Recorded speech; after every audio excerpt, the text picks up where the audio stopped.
Hey everybody, we're continuing the 5-step series on purchasing your home. Today is pretty much where it all comes together really, which is only step 4, but it's what we call a purchase and settlement step of the process. So this is where you actually make your property purchase and just where we're going from here, as you can see on the 5th step, is building your future, which is beyond the purchase, and we'll get into that in the next step as we go through the series. So in terms of the purchase to settlement, last recording and in the last step, we spoke about the property funnel and we got down to this part. Please watch that. If you haven't seen that, it'll make a lot more sense. I'm not going to go through that again. And so now though, we're getting into it where we're actually now looking at specific properties, and we've got sort of 3 to 5 that we're getting quite serious on, and these are the ones that we're going to do some further research on. We're going to start to get the contracts and get those looked at by a conveyancer, which I'll get onto now, and also do get some property inspections done on those properties as well. That's what you'd be thinking about at that stage. And then by the time you get down to the next stage, we're now getting into, you definitely want to have your building inspection done here, and you want to start working out your negotiation approach. These are the properties you're going to be down to 2 here. Don't be down to 1 because you'll fall in love with it, and by human nature we'll be tempted to overpay for it if we've just got 1. So you want to have 2 properties, just a plan B up your sleeve as well, which you'd also be delighted with if you miss out on the one that you were going for first. And then we get into the actual purchase itself. So let's go for it. Now, in terms of this one, I just wanted to clear up firstly. So many of our clients, when we first start talking to them, they say, no, I'd never buy at an auction. So I just want to dispel that. The first thing is that you want to find that property. So go back to the previous slide. That property that you want, you should not be deterred if it goes if it's being sold by auction or an offer. The offer, in other words, is also a private sale. Just mix up anything that's not an auction is an offer or a private sale. Same thing. And basically, you should not be put off by the sales method, though. So just wanted to clarify that. But let's just talk about the preparation for an offer. So the first thing you should do is, and you should do this for an auction as well, by the way, always go back to your pre-approval. If you've been pre-approved using a broker, you want to speak to them, make sure that everything's still okay for that to proceed. And if you got it through your bank, obviously you want to just check that as well. You do want to get that contract reviewed by a conveyancer or a solicitor. I'll touch on briefly what they do in a second. And you want to discuss the project with the process rather with the agent, with their marketing process. So this is on an offer specifically now. Are they taking just offers by a certain date? Are they going to go around and shop those offers around? And you also want to make it a point at that stage, once you're looking at that property, that you're actually interested in buying it. There's no use holding back on that, because if they get an offer from somebody else and you haven't indicated that you're interested, chances are they won't reach out to you. So just make sure that's clear. You're not going to talk to them about pricing yet, but just make sure that they know that you are an interested buyer, potential buyer. You want to do some research here, and I'll cover this in a separate video as well, how to do that. So you want to just compare what we're looking at here is properties that have been sold, not advertised, but sold, that are comparable versus the price expectation of the particular property that you're looking at. So as I say, we'll cover that separately. And you want to really just get the agent's view on the price expectation. Want to get a property report, as we call it, just reach out to me. Even if you're not a client of ours, we can do those for you if you give us an address. Just gives you a little bit more information on the property itself, including an estimated valuation, all on paper, that is, at that stage.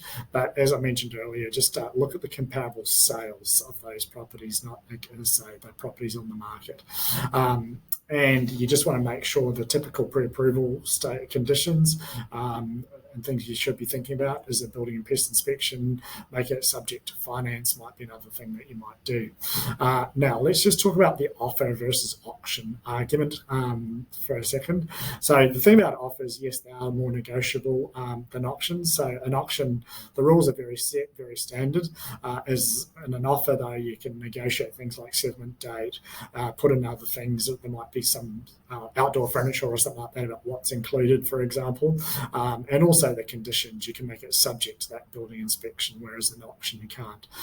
You can also have what applies in most states as a cooling off period. Once you put in an offer, you can invoke that cooling off period. Sometimes there's a small penalty for that, so just be sure you do know that. Don't rely on the cooling off period. I won't go into that in a lot of detail, but don't be comforted by that. It's something as a bit of a last resort. Now back to it though, you can also make a smaller deposit here, really useful for those of you on the government schemes, the first home guarantee scheme and so on. And timing is far more negotiable as well as about when you pay that offer. Big downside though is that you are at risk of falling for the agent sales tactics. I mean, real estate agents, let's face it, they sell dozens and dozens of properties a year. You've never bought one in your life, so chances are they're going to do a better job selling than what we would buying. So just be very aware of that. Whereas at an auction, it's far more open, more transparent. The value is more certain, and just as an indication of that, the bank will always accept a auction sale property because they know that valuation. There's always an open market of an underbidder, for example. So that's an important point. And there's also the chance to negotiate after the auction if it gets passed in. I won't go into it today, but I just wanted to be clear on that. So please don't be put off by auctions as well. I just want to cover off a few other people you'll be dealing with. Real estate agents, love them or hate them, they do an important part of the process. Just be polite to them, but please don't disclose your budget. Don't say I've been pre-approved for 600,000, whatever it might be. They zone in on that one, so don't mention dollars at any stage, or just leave it as late as you can. And also just share with them, what research you've done in that as well. And again, I'm happy to do property reports for anybody in this group, so you might want to show them that as well, just so they know. And as I mentioned earlier, just do tell them that you're interested. Another important party is the conveyancers and or solicitors. It can be either or. They're a bit interchangeable in some states. They do differ, but their function is essentially threefold. It's that they'll be all over the contracts. They're the legal part. They're the legal team working for you. So you do pay them separately, but they're on your side. So that's really important that they're reviewing the contracts. It's a big contract, and so you want to make sure that you've got somebody legal working for you. They also arrange the dollar transfer between yourself as a buyer, the seller, and also the banks, working with brokers and banks, and also all the legal aspects, making sure that the property title goes into your name. And again, we go into that in a lot more detail. We'll just leave it at that for now. Now, the purchase to settlement process. So you purchase the property, that's a big celebration. So let's say you've done it by an offer, so you should definitely celebrate that point. I just want to go through now what happens through to what's called the settlement date.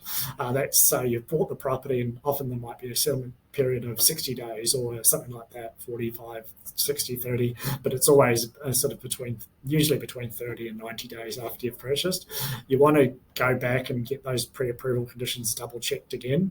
The big step is to get your finance time conditional. So again, if you're working with a broker, they'll go and get the bank to do a valuation on the property. There's a few things that need to happen behind the scene. You might need to reprove your latest pay slips and income and all of that.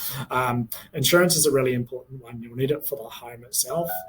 The banks demand that. And also we want to think about self-insurance as well, just on your own thing. If anything goes wrong with you, especially if you're buying, well, not especially, but if you're buying with somebody else, let's say you couldn't work, so you want to make sure you've got insurance for that side, at least have given it a thought.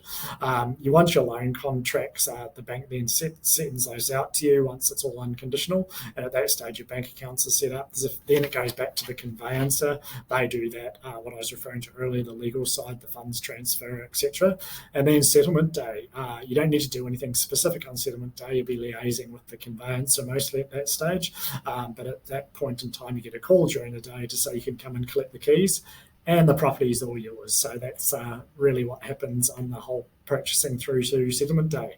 And so that concludes that step 4 of the process.